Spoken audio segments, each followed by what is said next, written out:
जय Hind. Hello friends, कैसे हो आप सब लोग। तो ये सेशन वेरी इम्पोर्टेंट है यूपी टेट के लिए, क्योंकि यहाँ से 100% है 2 से 3 प्रश्न देखने को मिलेंगे इस सीरीज से। ये थोड़ा सा लंबा टॉपिक चलेगा, हो सकता आधा घंटा के आसपास चलेगा, लेकिन बहुत ही इम्पोर्टेंट टॉपिक है। इसमें बाल विकास की सारी अवस्थाओं को देखेंगे, यानी प्रसव पूर्व अवस्था, बाल्य जो है कि शैशवावस्था, बाल्यावस्था, किशोरावस्था, प्रौढ़ावस्था। तो किशोरावस्था तक सारी अवस्था इसमें हम देखेंगे। और यह इस छोटे से वीडियो से यूपी टेट में 3 से 4 प्रश्न देखने को मिलेंगे। तो चलते हैं स्टेज ऑफ चाइल्ड डेवलपमेंट, इसको देखते हैं और लास्ट तक बने रहना, क्योंकि यहाँ से जो है क्वेश्चन बहुत सारे बनते हैं, 4 से 5 क्वेश्चन बन सकते हैं। अब देखते हैं बाल विकास की अवस्थाएं। पहला है प्रसव पूर्व अवस्था, यानी प्री नेटल स्टेज। इसमें बच्चा जब गर्भ में रहता है 9 महीने या 280 दिन, इसी को कहा जाता है प्रसव पूर्व जो है स्टेज कहा जाता है। और यह अवस्था माता के गर्भाधान से शुरू होता है, यानी माता के गर्भ में जब बच्चे जन्म लेने जो है उसमें प्रवेश करते हैं, तो यानी गर्भधारण के समय से ही इसको जो है काउंट किया जाता है। यह अवस्था प्रसव पूर्व अवस्था कहलाता है। और गर्भस्थ शिशु में सर्वप्रथम मस्तिष्क का विकास होता है। तो अगर प्रश्न ये पूछा गया है कि सबसे पहले बच्चे का गर्भ में किसका विकास होता है, तो मस्तिष्क का विकास होता है। और गर्भाधान के साथ ही विकास की प्रक्रिया जो है आरंभ हो जाती है। तो जब ये गर्भधारण होता है उसी समय विकास की प्रक्रिया आरंभ हो जाती है। और जो प्रसव पूर्व काल है इसको 3 कालखंडों में विभाजित करते हैं। वेरी इंपॉर्टेंट, कितने कालखंडों में? 3। पहला है डिम्बावस्था, दूसरा है पिंडावस्था और तीसरा है भ्रूणावस्था। तो डिम्बावस्था यानी पीरियड ऑफ ओवम, पिंडावस्था यानी पीरियड ऑफ एम्ब्रॉय और भ्रूणावस्था मतलब पीरियड ऑफ फ्यूटस। ये चीज़ें ध्यान रखना। तो प्रश्न पूछेगा प्रसव पूर्व अवस्था कितने भागों में बांटा गया? 3। अब एक एक को स्ट्रेस जो है डिटेल से हम लोग देखते चलेंगे। इसका हर एक लाइन वेरी इंपॉर्टेंट है। पहला है शैशवावस्था, यानी जन्म से 2 वर्ष तक का जब बालक रहता है, तो यही प्रश्न पूछा जाता है कितने वर्ष तक का जो है शैशवावस्था होता है, तो जन्म से 2 वर्ष तक का। इस अवस्था में शिशु पूर्ण रूप से माता पिता पर निर्भर रहता है और उसका व्यवहार मूल प्रवृत्तियों पर आधारित होता है। कई बार प्रश्न पूछा गया है किस स्टेज में बालक का जो है व्यवहार मूल प्रवृत्ति पर आधारित होता है, तो शैशवावस्था में। शैशवावस्था की उम्र पूछेगा तो जन्म से 2 वर्ष होता है। और ये तेज शारीरिक मानसिक अधिगम की अवस्था होती है। वेरी इंपॉर्टेंट, इसको लगाइए। सबसे तेज मानसिक विकास और शारीरिक विकास किस अवस्था में होता है, तो शैशवावस्था में होता है। इसमें नैतिकता का अभाव पाया जाता है, यानी जो है शैशवावस्था में नैतिकता का अभाव पाया जाता है। कैसे? अब छोटा बच्चा होगा, उसको कोई भी खिला रहा हो, वो किसी के ऊपर भी जो है पेशाब कर देगा, लैट्रिन कर देगा। आप चाहे पीएम हो, चाहे सीएम हो, चाहे घर का कोई मेंबर हो, उससे कोई मतलब नहीं। यानी इस बालक के अंदर कोई नैतिकता 0 पाई जाती है, नैतिकता नहीं पाई जाती है। अब इस स्टेज में हम देखेंगे प्राथमिक समाजीकरण, यानी प्राइमरी सोशलाइजेशन की प्रक्रिया इसी अवस्था में प्रारंभ होती है। तो समाजीकरण की पहली अवस्था किस अवस्था में प्रारंभ होती है, तो प्राथमिक समाजीकरण की अवस्था में। और इसमें शारीरिक विकास गति अत्यंत तीव्र हो जाती है, यानी जब छोटा बच्चा रहता है शैशवावस्था, इसमें शारीरिक विकास जो है अत्यंत तीव्र गति से होता है। और शैशवावस्था में चिंतन का विकास नहीं हो पाता है, तो यानी इसमें बच्चा जो है सोच नहीं पाता, बस वैसे ही रहता है। और इसमें जो है मूल प्रवृत्तियों पर व्यवहार करता है, यानी शैशवावस्था में जब बालक होता है वह मूल प्रवृत्ति पर जो व्यवहार करता है। अजनबियों से झिझकना या शर्माना, यानी छोटा बच्चा जब होता है कोई अजनबी व्यक्ति रहेगा उसके पास नहीं जाएगा, केवल मम्मी के पास ही रहता है। और शर्माता बहुत तगड़ा है, तो शर्माने और झिझकने का काम जो है शैशवावस्था में होता है। आगे तीसरी अवस्था है पूर्व बाल्यावस्था। इसमें जो है बालक 2 से 6 वर्ष तक होता है, यानी ईयरली चाइल्डहुड स्टेज। इस अवस्था में जिज्ञासा यानी क्यूरियोसिटी ज़्यादा होती है। अगर याद आ रहा होगा, छोटा बच्चा होता है, अगर उसको साथ लेकर मार्केट चले गए तो हर बात पूछता रहता है, पापा ये क्या, पापा वो क्या, पापा वो क्या चल रही है, पापा वो क्या जा रहा है, अरे पापा वो देखो क्या उड़ रहा है, अरे पापा हाउ कौन चीज़ है। तो ऐसी चीज़ें जो है ज़्यादा जिज्ञासा बनी रहती है। किस अवस्था में? बाल्यावस्था में। इस अवस्था को खेलों की आयु कहा जाता है। सभी को याद होगा, जो है बाल्यावस्था जो होता है पूर्व बाल्यावस्था, इसमें जो है खेलों की आयु कहा जाता है। ये पूरा बच्चा जो है खेल में इसमें मस्त रहता है, जैसे कि इस फिगर में देख पा रहे हो कि पूरा ये मस्त है, पाउडर लगाया हुआ दमदार, और इसका अजीब अजीब काम रहता है, और खेल में हमेशा जो है क्या रहता है, मस्त रहता है। ईस्टर्नली हॉल के अनुसार जो है बच्चों की खेल उन कार्यों की पुनरावृत्ति है जो सृष्टि के आरंभ से उनके पूर्वज करते आ रहे हैं। तो इसने हाल महोदय की जो है बातें होती हैं बहुत ही इम्पोर्टेंट होती हैं, पूछी जाती हैं। तो बच्चों का खेल क्या है? उन कार्यों की पुनरावृत्ति है जो सृष्टि के प्रारंभ से उनके पूर्वज क्या है करते आ रहे हैं। और इस जो पूर्व बाल्यावस्था में अनुकरण करने की प्रवृत्ति होती है, यानी उस बच्चे के साथ अगर उसका पेन तोड़ोगे तो वो भी तुम्हारा पेन ही तोड़ेगा, उसको एक चांटा लगाओगे तो वो भी एक चांटा लगाएगा, उसको कुछ बोलोगे तो वो भी तुम्हें वही बातें बोलेगा। तो कहीं ना कहीं जो है वो डायरेक्ट चीज़ें अनुकरण करता है, दोहराता है। तो ये अनुकरण करने की जो है प्रवृत्ति होती है। खेलने की प्रवृत्ति, यानी इसमें बच्चा जो हमेशा गेम खेलता रहेगा, कुछ ना कुछ खेलता रहेगा हमेशा, इसलिए इसे खेलने की प्रवृत्ति भी वाला काल भी कहा जाता है पूर्व बाल्यावस्था को। शारीरिक विकास में तीव्रता, वेरी इंपॉर्टेंट लगाइए, शारीरिक विकास में तीव्रता किस अवस्था में होती है? तो पूर्व बाल्यावस्था में होते हैं। स्व प्रेम की भावना, यानी इसमें बच्चा जो है कहीं ना कहीं अपने आप में स्व प्रेम, अपने से स्व प्रेम हो करता है, यानी स्वयं से ही प्रेम करता है। इस जैसे इसमें देख लो, बालक जो है पाउडर लगाया हुआ गजब सा हो, पूरा खुश है, तो अपने ही जो है अपने में ही बालक इस अवस्था में खोया रहता है। स्व प्रेम की भावना पाई जाती है। स्व प्रेम की भावना को नार्सिसिज्म कहा जाता है। और नार्सिसिज्म है क्या, है कौन? तो एक एक व्यक्ति था, वह बहुत ही सुंदर था, अपनी सुंदरता पर उसे घमंड था। एक बार गया नदी पर पानी पीने और खूब तेज से प्यास लगी थी। जो पानी उठाया पीने के लिए, उसमें अपना चित्र देख लिया, और उसका चित्र इतना अच्छा था कि वह भूल गया, और वहीं पे क्या हो गया, प्यास से मर गया, उसको पता ही नहीं चला। तो स्व प्रेम की भावना किस अवस्था में पाई जाती है? पूर्व बाल्यावस्था में। संवेगों का प्रदर्शन, इसमें बच्चा जो है संवेग का प्रदर्शन करता है, जैसे गुस्सा, क्रोध, प्रेम। तो ये सब मूल प्रवृत्तियों पर आधारित काम करना, यानी यह जो है इस अवस्था में पूर्व बाल्यावस्था में बालक मूल प्रवृत्ति जैसे उसकी होती है उसी प्रकार से वह काम करता है, उसी पर आधारित काम करता है, खेलना कूदना बोलना टहलना यही सब। आगे, भाषा अर्जन के लिए संवेदनशील चरण है, वेरी इंपॉर्टेंट, इसको लगाइए। तो भाषा जो है गेन करने के लिए सबसे, जो भाषा अर्जन करने के लिए कौन सा टाइम जो है सबसे संवेदनशील होता है? तो यही होता है पूर्व बाल्यावस्था। आगे, इस अवस्था में बच्चा कल्पनाशील वाले गेम्स में एक्टिव के रूप से भाग लेते हैं, यानी इस अवस्था में बच्चा जो है जो कल्पनाशीलता वाले जो है गेम्स होते हैं उसमें एक्टिव रूप से भाग लेते हैं। और ये देखते होंगे घर में कि अगर कोई बालक है वह हमेशा गेम खेलता रहता है, मोबाइल पा गया तो गेम ही स्टार्ट हो जाएगा।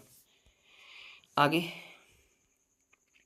चौथी अवस्था है मध्य बाल्यावस्था या बाल्यावस्था, यानी मिडल चाइल्डहुड और चाइल्डहुड।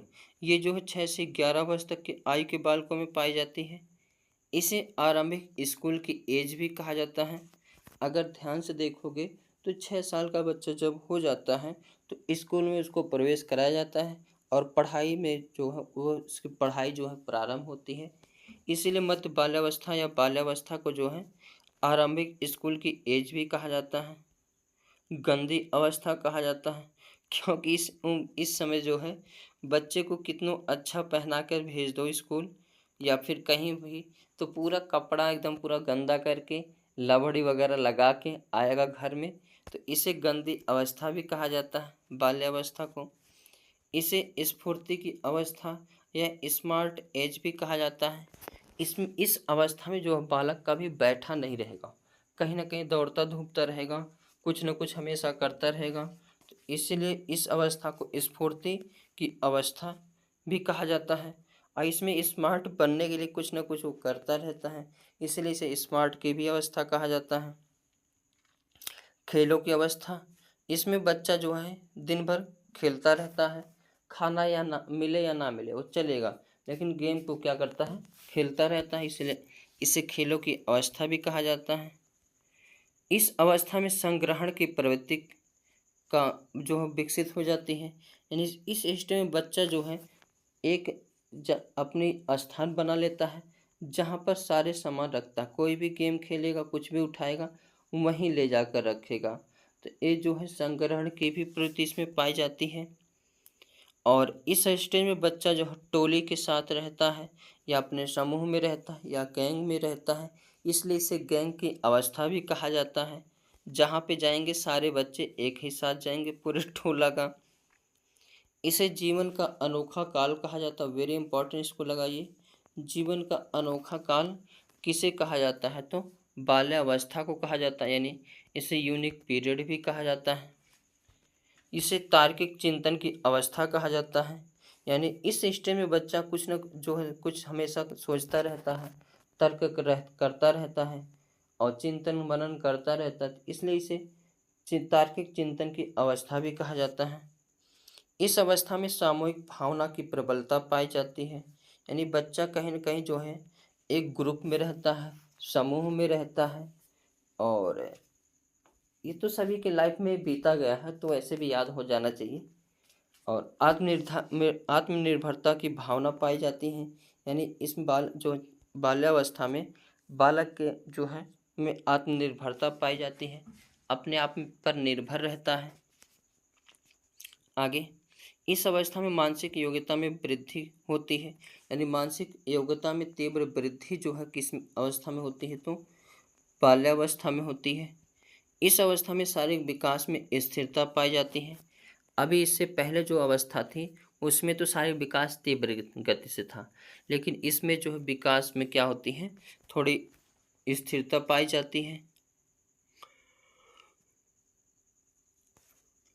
इस अवस्था में रचनात्मक कार्य आनंद मिलता है, यानी छोटा बच्चा कुछ ना कुछ तोड़ फोड़ करता रहेगा।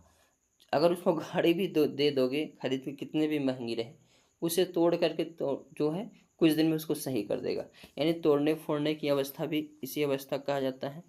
रचनात्मक कार्य में आनंद मिलता है उसे, यानी जब तोड़ता फोड़ता है जोड़ता है तो उसे आनंद मिलता है। इस अवस्था में बहिर्मुखी व्यक्तित्व का विकास होता है, यानी छोटा बालक जो है वो सब चीज़ का विकास जो किस अवस्था में हो जाता है, तो बहिर्मुखी अवस्था में हो जाता है। इस अवस्था में रुचियों में परिवर्तन होता है, यानी बालक की जो रुचि होती है बाल्यावस्था में यानी पूर्व बाल्यावस्था में इसकी रुचि में क्या होने लगता है, परिवर्तन होने लगता है। अब चौथा देखेंगे किशोरावस्था, जो कि जिस स्टेज में हम लोग हैं, और इसे तो संघर्ष साथ ही तूफान का काल भी कहा जाता है। तो सब चीज़ें सब पॉइंट हम लोग इसमें देखते हैं। और किशोरावस्था कहेगा तो 11 से 18 वर्ष तक के बालक जो है किशोरावस्था कहलाता है। और इसका इंग्लिश एक प्रश्न में पूछा गया था, एडोलेसेंस, तो किशोरावस्था का जो इंग्लिश वर्ड क्या होता है, एडोलेसेंस होता है। और इसमें अक्सर परिवार की तुलना में फ्रेंड्स की राय जो है महत्वपूर्ण होती है, यानी जब बालक किशोरावस्था का हो जाता है तो अपने मित्रों की बात मानता है, यार दोस्तों की बात मानता है, जबकि घर वालों का उतना बातें जो है नहीं मानता है, क्योंकि इस स्टेज में सभी लोग साथ छोड़ देते हैं, कोई साथ नहीं रहता है। तो बाद में कहेंगे इतना बदल कैसे गए, अरे जब हम रहे थे कष्ट वाले पीरियड में तो कोई साथ नहीं था। इसे जीवन का सबसे कठिन काल कहा जाता है, यानी हार्ड एज कहा जाता है। तो अगर कहेगा जीवन का सबसे कठिन काल किसे कहा जाता है, किशोरावस्था को कहा जाता है, क्योंकि इसमें जो है बालक समझ ही नहीं पाता क्या करूँ क्या ना करूँ। पूरा सुबह से लेकर शाम तक जो है संघर्ष में ही रहता है। आगे इस स्टेज में संघर्ष हमेशा आता रहता है, तनाव दिन रात जैसे मित्र होता है, आंधी तूफान और उलझन की अवस्था कहा जाता है। अगर पूछेगा ये किसने कहा, तो स्टैनले हॉल महोदय ने कहा है। तो आंधी तूफान और उलझन की अवस्था किसे कहा जाता है, किशोरावस्था को कहा जाता है। इसमें विषमलिंगी आकर्षण होता है। तो बालक में बालक बालक बालिका बालिका एक साथ रहती थी, लेकिन जब किशोरावस्था आता है तो उसमें जो लड़का लड़के के साथ रहना चाहता है और लड़की जो है लड़के के साथ रहना चाहती है, यानी विषमलिंगी आकर्षण रहता है। इस अवस्था को स्वर्ण या गोल्डन एज कहा जाता है। वेरी इंपॉर्टेंट लगाइए, बाल्यावस्था को यूनिक पीरियड कहा जाता है, लेकिन गोल्डन या स्वर्ण अवस्था कहेगा तो किशोरावस्था को कहा जाता है। इस अवस्था में बच्चे अमूर्त चिंतन करने लगते हैं, यानी जो बच्चा होता है उसके सामने जो कुछ भी मौजूद नहीं होता है उसके बारे में भी चिंतन करता है। अमूर्त चिंतन वह चिंतन होता है जो सामने चीज़ें ना हो उसके बारे में भी सोचना, चिंतन मनन करना, यह अमूर्त चिंतन होता है। यह जो है किशोरावस्था में पाए जाते हैं। इस अवस्था में वीर पूजा की भावना पाई जाती है, यानी जो बच्चा होता है वह किसी एक्टर, किसी एक्टर्स, विराट कोहली, किसी प्लेयर, भगवान या किसी व्यक्ति को अपना आइडियल मानता है।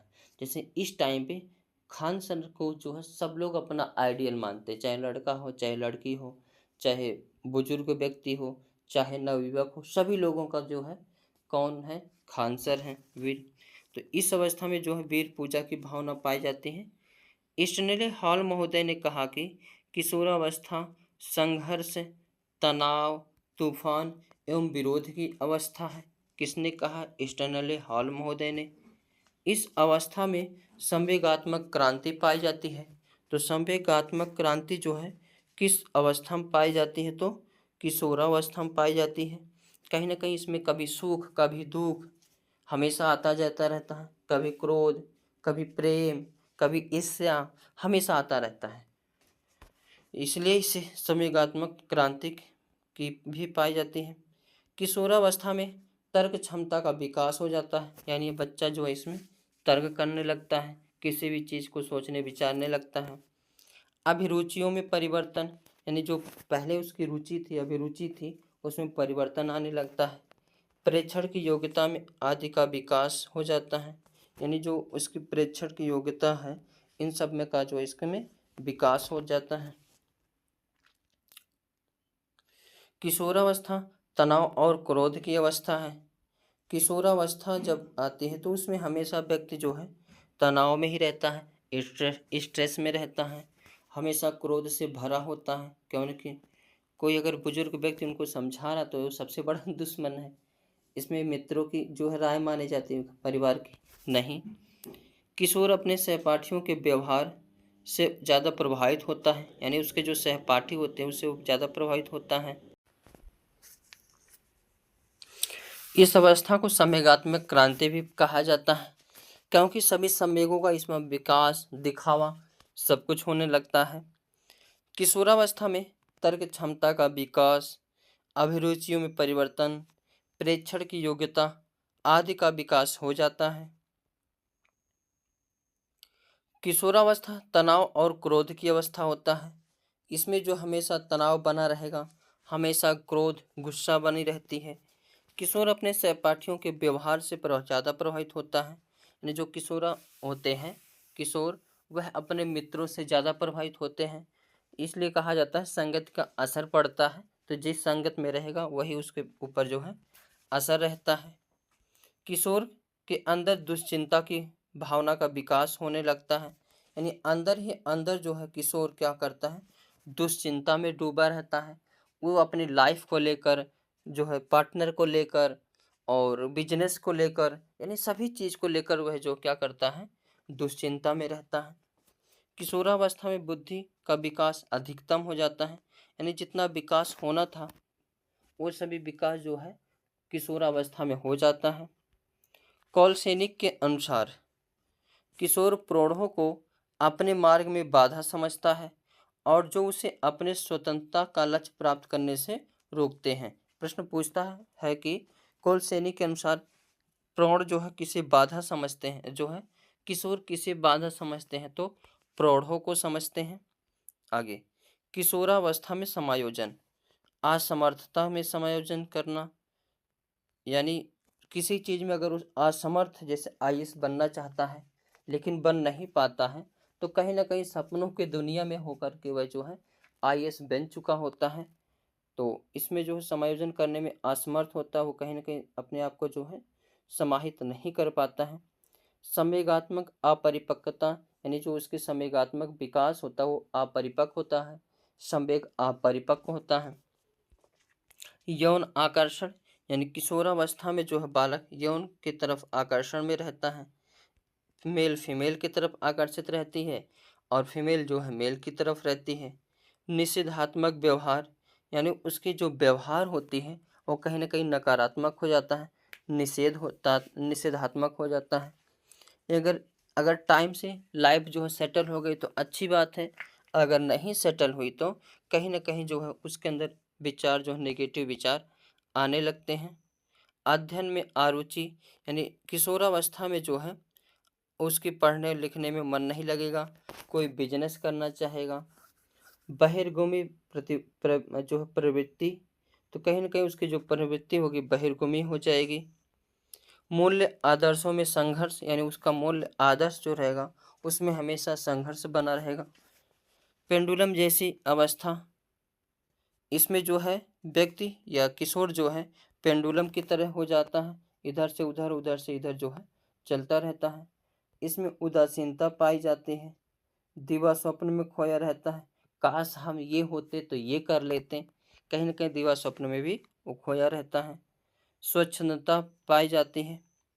अब देखते हैं क्वेश्चन, ये सारे PYQ पूछे गए प्रश्न हैं। उचित यौन शिक्षा अवस्था पर प्रदान की जानी चाहिए, तो बाल्यकाल में नहीं, वयस्क में नहीं, प्रारंभिक नहीं, किस में है, तो किशोरावस्था में होनी चाहिए, क्योंकि इसी में यौन आकर्षण जो है किशोरावस्था में ही होता है, तो इसकी जो है शिक्षा देनी चाहिए। शैशव काल की अवधि क्या है, तो शैशव काल पूछा है तो जन्म से 2 वर्ष तक होता है, A option is the correct answer हो जाएगा। जन्म से 3 वर्ष नहीं, 2 से 3 वर्ष नहीं, जन्म से 1 वर्ष नहीं। नेक्स्ट प्रश्न है, मध्य बचपन जो की अवधि कितनी है, जन्म से 2 वर्ष नहीं, 6 से 11 वर्ष, यही जो है मध्य बचपन की अवधि होती है, 2 से 3 नहीं, जन्म से 1 नहीं। आगे, निम्नलिखित में से कौन सी आयु जो समूह परवर्ती बाल्यावस्था की श्रेणी में आता है, तो इसमें जो है परवर्ती बाल्यावस्था यानी जो है बाल्यावस्था के ऊपर किशोरावस्था से प्रारंभ कहेगा, तो 9 से 12 वर्ष की अवस्था जो होती है इसे परवर्ती बाल्यावस्था कहा जाता है। 11 से 18 नहीं, 18 से 24 नहीं, जन्म से 6 नहीं, तो कहाँ से होगा, 9 से 12 वर्ष तक जो है क्या होता है, परवर्ती बाल्यावस्था होता है। एक विकास शुरू होता है कब से, तो विकास प्रसव पूर्व अवस्था से ही शुरू हो जाता है। पूर्व बाल्यावस्था, शैशवावस्था, उत्तर बाल्य नहीं, तो पूर्व प्रसव अवस्था से ही जो है बालक का विकास है शुरू हो जाता है। नेक्स्ट प्रश्न है, शैशवावस्था की मुख्य विशेषता क्या नहीं है, ये बताना है। सीखने की प्रक्रिया में तीव्रता ये तो रहती है, जिज्ञासा प्रवृत्ति ये भी रहती है, अनुकरण द्वारा सीखने की प्रवृत्ति ये भी रहती है, जबकि चिंतन किशोरावस्था में आता है या उत्तरवर्ती बाल्यावस्था में, तो या बाल्यावस्था में, तो ये ऑप्शन जो है गलत है, तो गलत की बहन इज द करेक्ट आंसर हो जाएगा। नेक्स्ट प्रश्न है, निम्नलिखित में से कौन सी मध्य बाल्यावस्था की विशेषता है, तो अमूर्त चिंतन तो किशोरावस्था में आता है। बच्चे तार्किक एवं रूप से सोचना प्रारंभ कर देते हैं, ये तो सही लग रहा है। अधिगम मुख्य रूप से संवेदी एवं चालक की गतिविधियों द्वारा होता है, ये तो जो है संवेदी पेशी अवस्था नहीं, शारीरिक विधियों में विकास बहुत तेज होता है। तो पूछा है कौन सी मध्य बाल्यावस्था की विशेषता है, तो कौन सा हो जाएगा, बच्चे तार्किक एवं मूर्त रूप से सोचना प्रारंभ कर देते हैं। ये ऑप्शन सही हो जाएगा। नेक्स्ट प्रश्न है, निम्नलिखित में से किस अवस्था में बच्चे अपने समवयस्क समूह के साथ सक्रिय हो जाते हैं? तो कहीं ना कहीं ये जो है बाल्यावस्था में देखोगे तो बालक बालक के साथ मिलकर खेलते हैं, बालिका बालिका के साथ खेलते हैं। तो समवयस्क समूह के साथ ये क्या होते हैं? सक्रिय सदस्य हो जाते हैं। नेक्स्ट प्रश्न है, वह अवधि जो वयस्कता के संक्रमण की पहल करती है उसे क्या कहा जाता है? तो संक्रमण की पहल बोला है तो किशोरा तो है नहीं। हाँ, संक्रमण की पहल करती है तो किशोरावस्था हो जाएगा, क्योंकि संक्रमण का अवस्था, संघर्ष तूफान का काल कौन सा होता है? किशोरावस्था। प्रौढ़ तो होगा नहीं, पूर्व होगा नहीं, बाल्या होगा नहीं, तो इसका A option is the correct answer हो जाएगा। नेक्स्ट प्रश्न है, किशोर का अनुभव कर सकते हैं तो बचपन में किए गए अपराधों के प्रति डर का नहीं, आत्मसिद्धि, जीवन के बारे में परिचित, दुश्चिंता और स्वयं से सरोकार। तो इसका सबसे सही आंसर जो है दुश्चिंता एवं स्वयं से सरोकार होगा, क्योंकि एग्जाम में यही माना गया है। जबकि इसमें आपसे आत्मसिद्धि और ये जीवन ये थोड़ा सा सही है, लेकिन इसमें जो है सही नहीं रहेगा। इसका डी ऑप्शन इसका करेक्ट आंसर हो जाएगा। तो आज का सेशन यहाँ पे समाप्त होता है। आशा ही सेशन समझ में आया होगा, और अच्छा लगा हो तो लाइक शेयर कमेंट करना ना भूलें। Thank you for watching. जय हिंद। कैसे हो आप सब लोग? तो आशा सब लोग मस्त होंगे और यूपी टेट की ज़बरदस्त तैयारी कर रहे होंगे, और उस तैयारी को और अच्छा जो है कराने के लिए, जो है उस तैयारी को और बेस्ट बनाने के लिए हम आगे यानी विजय सर यूपी टेट के लिए सीडीपी शानदार क्लासेस देंगे। और इसमें आप सभी को जो है अगर पूरा क्लास देखते हो तो 30 में से जो है 29 या 30 नंबर डायरेक्टर देखने को मिलेगा। तो ये सेशन वेरी इंपॉर्टेंट है, और हर एक टॉपिक को उसमें कराऊंगा जो यूपी टेट के लिए इम्पॉर्टेंट है। सबसे ज़रूरी ये होता है कि हमें वो क्या पढ़ना चाहिए जो, और क्या नहीं पढ़ना चाहिए, ये चीज़ पता होना चाहिए। अगर ये चीज़ पता है तो आसानी से चीज़ें हो जाती हैं। तो आज इस टॉपिक में हम देखेंगे बाल केंद्रित शिक्षा यानी चाइल्ड सेंटर्ड एडुकेशन। यहाँ से जो है 1 नंबर देखने को जरूर मिलते हैं। चाइल्ड सेंटर, और कुछ बातें ध्यान रखना कि अगर यूपी टेट का एग्ज़ाम देने जा रहे हो, यहाँ तो थोड़ा सा तुक्का मारना रहता है लेकिन अगर कहीं ना कहीं जो है कोई भी टॉप ऑप्शन जो है शिक्षक केंद्रित दिखे और बाल केंद्रित दिखे तो कहीं ना कहीं बिना देखे ही या मतलब देखोगे तो जरूर बाल केंद्रित शिक्षा को सही लगा देना है, क्योंकि जो भी आंसर देना है बालक के अनुरूप ही देना है। शिक्षक को इसमें कुछ नहीं समझना, ये चीज़ को ध्यान रखना है, और बालक को सुप्रीम कोर्ट सर्वोपरि सब कुछ समझना है। तो चलते हैं हर एक उस पॉइंट को देखते हैं जो एग्जाम के लिए इम्पोर्टेंट है। जैसे बाल केंद्रित शिक्षा है क्या? पहले तो 1 नंबर ही पूछेगा। तो बाल केंद्रित शिक्षा जो है का अर्थ है बालक के मनोविज्ञान को समझते हुए शिक्षण की व्यवस्था करना, यानी बालक की जैसी रुचि होगी, जैसी क्षमता होगी, जैसी योग्यता होगी, उसी के अनुसार जो है शिक्षण कार्य करना, यही बाल केंद्रित शिक्षा होती है। तथा उसकी अधिगम संबंधी कठिनाइयों को दूर करना है, यानी बाल केंद्रित शिक्षा में बालक के अनुरूप ही शिक्षा देना है, और बालक की जो कठिनाई है उस कठिनाई को कैसे दूर किया जाता है, उस कठिनाई को दूर करके जो है जो शिक्षा प्रदान की जाती है वही बाल केंद्रित शिक्षा होती है। बाल केंद्रित शिक्षा में बच्चों के अनुभव को प्राथमिकता दी जाती है, यानी बच्चों का जो अनुभव होता है, क्या चीज़ें वो पढ़ा है, क्या चीज़ें समझा है, किस दिमाग से है, कैसा उसका दिमाग कार्य कर रहा है, तो ये सब का जो है अनुभव बच्चे के अनुभव को जो है बाल केंद्रित शिक्षा में बालकों के अनुभव को प्राथमिकता दी जाती है, यानी जैसा उसका अनुभव रहेगा उसी के अनुसार जो उसको शिक्षा देनी है। बाल केंद्रित शिक्षा में बच्चों के अनुभव और उनकी आवाज़ को भी प्रमुखता देनी है, यानी वो किस सोसाइटी से बिलोंग करते हैं, कैसी उनकी भाषा है, इसको प्रमुखता देना है। बाल केंद्रित शिक्षा में बालक की रुचियाँ, प्रवृत्तियाँ, क्षमताओं को ध्यान में रखकर शिक्षा प्रदान किया जाता है। यानी बालक की रुचि क्या है, किस सब्जेक्ट में अपनी रुचि दिखा रहा है, यानी कौन से सब्जेक्ट में उसकी रुचि ज़्यादा है, किस में इंटरेस्ट ले रहा है, ये सभी को ध्यान में रखकर जो है पढ़ाई करना, शिक्षण कार्य करना बाल केंद्रित शिक्षा कहलाता है। और बाल केंद्रित शिक्षा में जो है बालक सक्रिय रहता है, एज भी मोस्ट इम्पॉर्टेंट लाइन जो है, याद कर लीजिए इसको। यदि आप बच्चों को सिखाना चाहते हो तो बच्चों से सीखिए, यह बाल केंद्रित शिक्षा की ओर इशारा करता है। यानी बाल केंद्रित शिक्षा में अगर बालकों को पढ़ाना है कि जो है कैसे सिखाना चाहते हो, तो पहले उसके जो है बच्चों से सीखिए कि वो किस प्रकार से सीखते हैं, वो किस प्रकार की गलती करते हैं। कहीं ना कहीं जो गलती होती, एरर होती है, उसको जो हो पॉजिटिव रूप में लेना है। एरर होने पर बच्चे को अगर गलती करते हो तो डांटना ज़्यादा नहीं है।